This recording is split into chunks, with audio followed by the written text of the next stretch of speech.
Um rapaz amável com a família, com os amigos, era apaixonado por carros, especialmente apaixonado pelo seu Mustang amarelo. Ano 1968, carro que ele mesmo restaurou.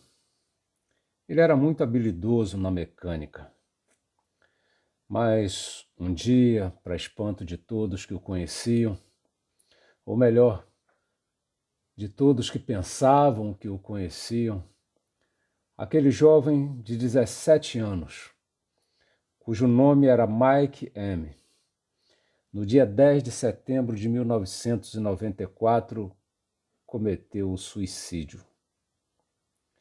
Ninguém havia percebido que ele estava passando por qualquer tipo de problema, algo que pudesse sinalizar que ele caminhava para tirar a própria vida. Decepcionados consigo mesmos, porque não tinham percebido o que acontecia no íntimo daquele rapaz, daquele amigo. No funeral, esses amigos decepcionados montaram uma cesta de cartões e fitas amarelas com o dizer: se precisar, peça ajuda.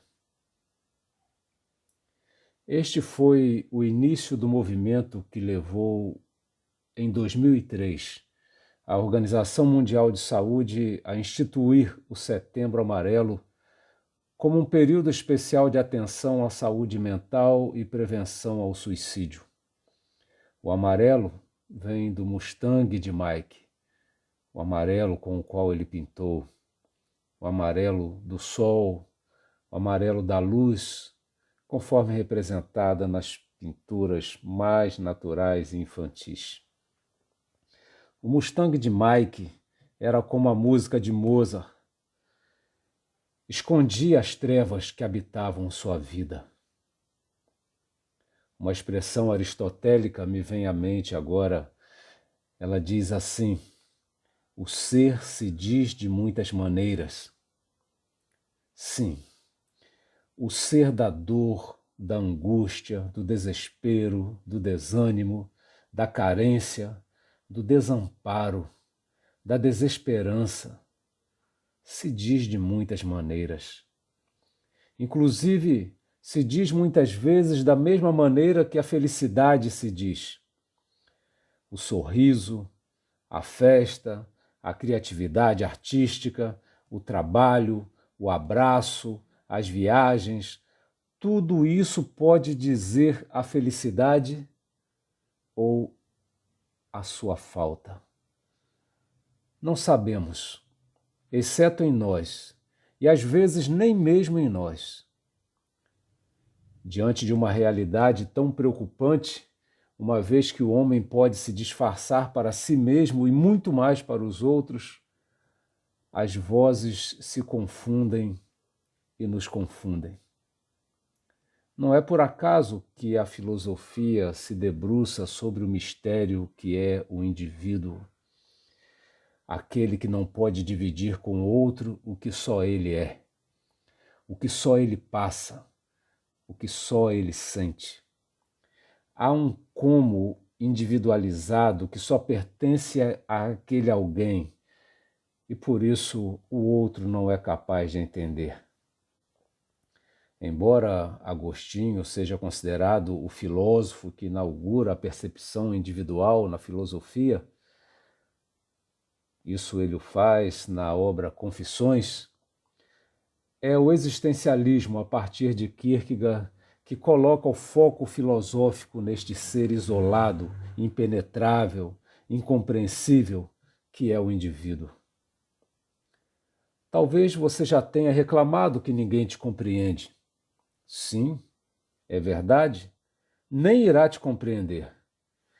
Há uma barreira intransponível ao outro em cada um. E cada outro é um cada um também. Então, tampouco você compreende o outro. Mas, voltando a olhar para a história da busca filosófica de tentar compreender isso que não se pode compreender, justamente porque a filosofia se põe como aquela que tenta saltar as fendas intransponíveis, aquela que alça voo ao escurecer, como a coruja de Atena, que sai para começar sua lida quando as demais aves voltam para o ninho. A filosofia também é aquela que é chamada como a que encara o abismo. Observamos que muitos foram os momentos em que a filosofia tentou romper essa barreira intransponível. A razão foi provocada por esse mistério além da fronteira, o mistério do indivíduo. Entre essas investidas, creio que vale a pena conhecer um pouco do pensamento existencialista, aquele que procura compreender o homem como alguém que, longe de ser estático, é dinâmico em sua relação com o mundo, sofre alterações na sua existência. Não sabemos o futuro dos bebês, por mais que os pais sonhem e invistam nos bebês. Nós sequer sabemos o que nós mesmos pensaremos amanhã, quais serão nossas motivações. É por isso que obras como Ser e Tempo, de Heidegger, O Ser e o Nada, de Sartre, Ser e Ter, de Gabriel Marcel, falam desse espaço onde o ser humano finca suas raízes, de onde ele emerge, de onde ele é e de onde ele pode obter oportunidades, de onde ele também pode escolher. Nossos espaços-tempos de oportunidades são simultaneamente nossos limites. Esses limites são o chão que nos permite caminhar, o chão de nossa liberdade. Há uma interação e, ao mesmo tempo, tensão entre o infinito que podemos pensar e o finito que podemos viver. Entre a realidade eterna que povoa nossos valores e a realidade temporal que tudo aniquila. É aí que está o humano, diz Kierkegaard, como síntese dessas realidades inconciliáveis. Por isso nós somos angústia, somos conflito, somos tensão, somos inconformação. Entre aqueles que contribuíram grandemente com essa pesquisa, ou essa expedição filosófica à procura da compreensão de si, está Edmund Husserl, com sua teoria conhecida como fenomenologia, teoria que, de certa maneira, impulsionou o existencialismo. Aqui eu quero fazer um comentário. Talvez você esteja pensando, estes filósofos só têm teorias na mente deles, nada mais. Pense bem, todos nós só temos teorias na nossa mente, só temos ideias. Por mais que o mundo tenha outras coisas, nossa mente é o lugar de teorias, de ideias das coisas, não das coisas. E nós decidimos o que fazer a partir do que pensamos ser o certo. Então, ideias erradas significam escolhas erradas. E filósofos como Husserl estudaram e estudam as ideias que temos, as teorias que são divulgadas, para ver se são consistentes, se fazem sentido.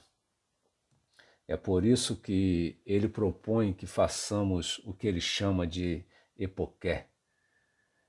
Epoqué é uma espécie de depuração de nossos pensamentos, separando tudo aquilo que nos ensinaram, tudo aquilo que observamos, que estudamos, e os colocássemos entre parênteses para serem analisados melhor, deixando em nossa mente apenas o que não pode ser retirado.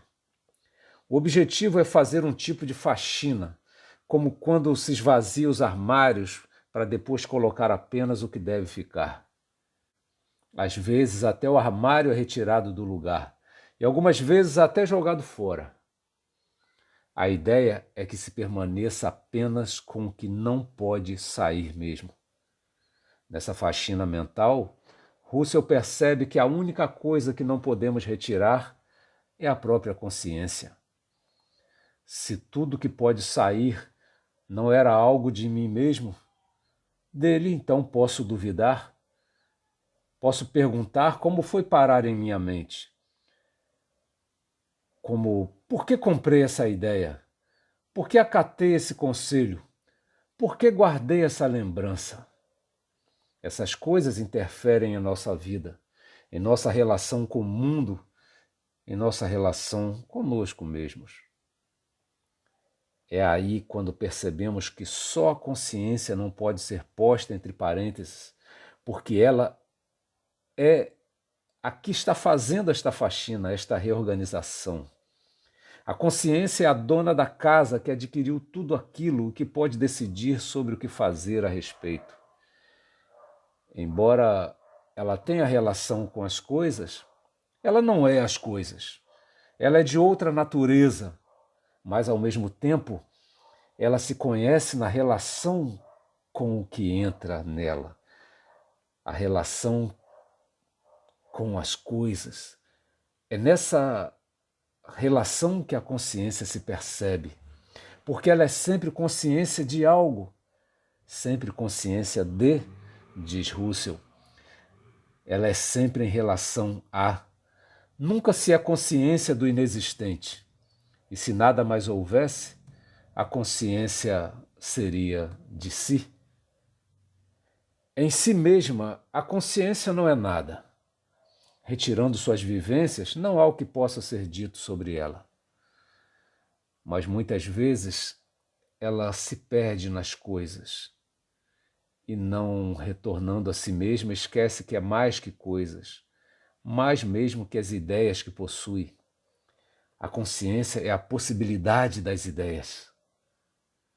Como você é mais que aquilo que você possui, mais que seu tempo, mais que seu espaço, ainda que restrito ao tempo, ao espaço e às coisas, você é mais. Essa consciência humana é abertura para o mundo, para o contato, para as relações. Nós somos aquele que compreende, aquele que interage, aquele que classifica. Por isso, você deve saber que toda expectativa, tudo que preenche a sua mente, o seu passado, o seu modo de ver o mundo, tudo é concebido através de uma lente que, ao mesmo tempo em que possibilita conhecer, pode também distorcer o conhecimento. E quando você faz a epoqué, você se permite reencontrar essa essência, a sua essência, e daí rearrumar a sua vida. Eu conheço e conheci pessoas que sofreram muito, pessoas jovens em fase terminal, pessoas idosas abandonadas. Conheci um que perdeu todos os parentes num só acidente. Uma mãe viúva que cuida sozinha de vários filhos com problemas neurológicos sérios e irreversíveis. Eu me lembro de um pai que, em lágrimas, beijou meus pés só porque ajudei um pouco no funeral de sua filha. As dores não são naturalmente suas. Você não nasceu com elas. Os medos não são naturalmente seus. A desesperança e tantas outras coisas, como cracas no casco do navio, foram se acumulando sobre a consciência, até que esquecemos que isso tudo não somos nós. Não é nosso ser no sentido mais profundo. Que tal fazer uma faxina e abrir espaço para melhores relações? Que tal só guardar o que vale a pena? Mas a mente humana é um labirinto capaz de fazer com que ela se perca em si mesma. A permanecer no exemplo da faxina, é como quando vamos ver as coisas que guardamos, abrindo todas as pastas, todos os envelopes, abrindo os cadernos, lendo todos os conteúdos, e tudo aquilo tem tanto do que nos tornamos que já nem sabemos se podemos abrir mão desses detalhes. Acabamos enredados nesse labirinto de memórias e nos esquecemos que estávamos à procura da saída. De algum modo, descobrimos que nada somos sem nossas vivências. A consciência pura é um lugar vazio, escuro, inóspito, carente. É sede, é fome, é falta. E se o que a preencheu a machucou, ela certamente com isso aprendeu. E se algo a curou, ela também certamente com isso aprendeu. Jogar fora a vivência é querer errar outra vez. Eu me lembrei agora de um fato que aconteceu muito próximo daqui. Um homem estava dando uma festa em sua casa e aquela festa começou a sair do seu controle. As pessoas estavam fazendo o que queriam, o alvoroço era grande demais e ele estava irritado com aquilo. E ele então comentou com uma vizinha a esse respeito. E essa vizinha, chamada Dona Cota, uma vizinha maravilhosa, ela disse para ele assim: você tem que tomar atitude, você é o dono da casa.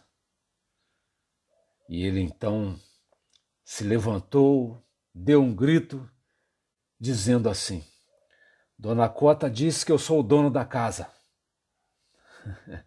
E aí mandou que as pessoas tomassem o rumo que tinham que tomar. Mas é interessante que ele precisou dizer que alguém tinha dito para ele que ele era o dono da casa.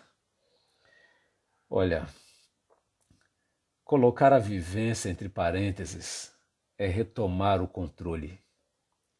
É mostrar que quem manda é a sua consciência.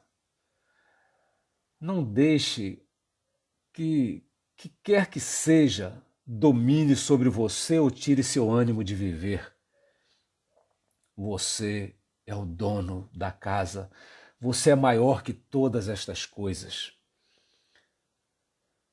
Mas ainda assim, após a hipoqué, após suspender todos os juízos e encontrar apenas os ecos da consciência no vazio dela mesma, alguém ainda poderia perguntar: por que valeria a pena continuar a viver?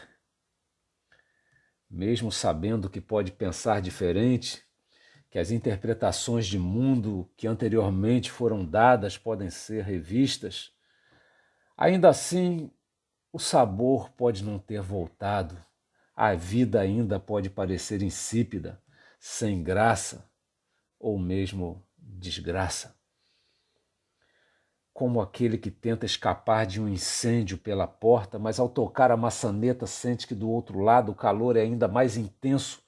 Muitos preferem não arriscar abrir a porta, sofrer de novo. Conta-se que quando Alexandre o Grande tinha 19 anos, ele foi com seu pai, o rei Filipe II, assistir a um rodeio. Ali, cada peão exibiu sua capacidade montando aqueles cavalos nervosos e ariscos, mas um desses cavalos não deixou que nenhum cavaleiro se mantivesse sobre ele. Então, depois de observar bastante, Alexandre pediu permissão a seu pai. Ele entrou na arena, montou o cavalo e se manteve sobre ele sem muita dificuldade. Atravessou a arena, depois desceu e o amarrou. Ele foi aplaudido por todos. Era o jovem líder que ganhava o apoio da multidão. Quando ele voltou ao seu lugar, o pai, claro, curioso, lhe pergunta: qual foi o segredo? Ele disse que aprendeu com Aristóteles. Ele fez o cavalo ficar de frente para o sol, e com isso a sombra do cavalo ficou atrás dele. Quando os outros montaram, a sombra à frente assustava o cavalo cada vez mais, e Alexandre percebeu isso. Mas ao tomar esse cuidado, o cavalo se acalmou. Ele se lembrou de um ensinamento de Aristóteles: mantenha sempre sua sombra atrás de você.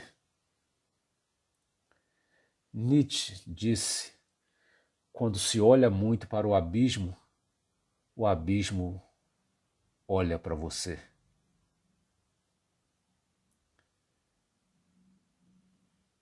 Quando acusaram uma mulher adúltera e a expuseram publicamente para ser apedrejada, sua vida foi devassada pelos olhares condenatórios do povo.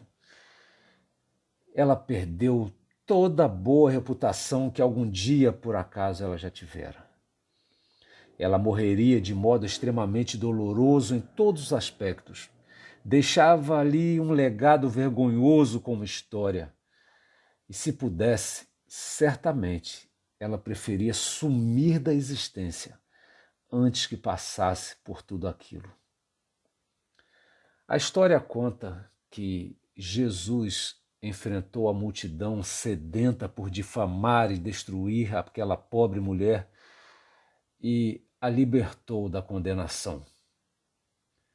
Quando ele acabou de livrá-la da dor de se sentir sozinha contra um mundo tenebroso, sombrio e assustador, suas palavras foram: eu sou a luz do mundo. Quem me segue não andará em trevas.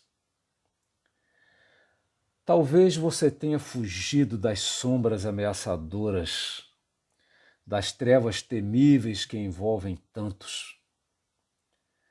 A filosofia te oferece parte da explicação de sua dor. Pode te ajudar a entender as trevas que povoam uma consciência turbada.